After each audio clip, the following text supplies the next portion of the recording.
siya at nag-undergo siya ng tipong na-rehab at lumabas yung kanyang drug test na nag-negative. Ang tanong ko sana kung makakabalik pa siya sa kanyang trabaho. Hindi kasi depende na po sa yan. Depende na sa LTO. Ang gagawin ng tao, he will file a motion for consideration.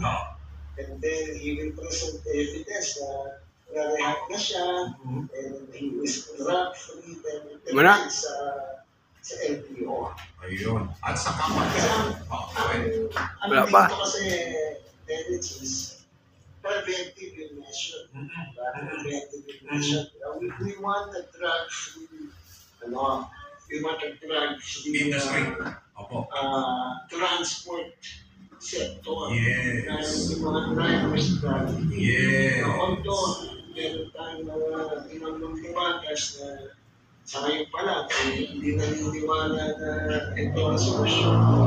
But the department did not say that this is a magic wand. Kapag pinipinit ito, okay na. Of course, this is one step at a time. Na importante na maging drug ang ating mga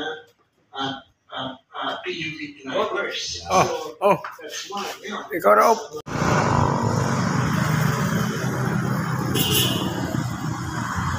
Puron sana.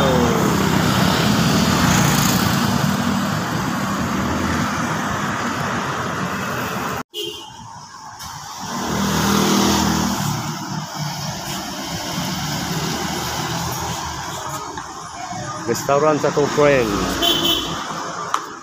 Open. New project mga guys, papinturahan na ni mga guys, pa-repair.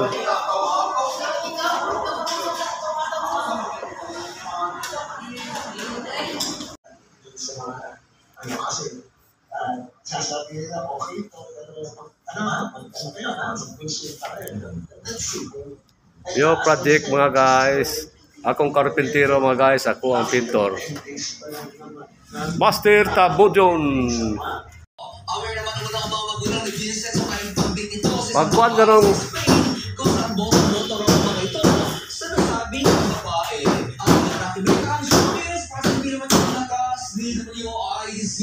ako si Anton, nagbabalita ng tama, nagliligo ng tama.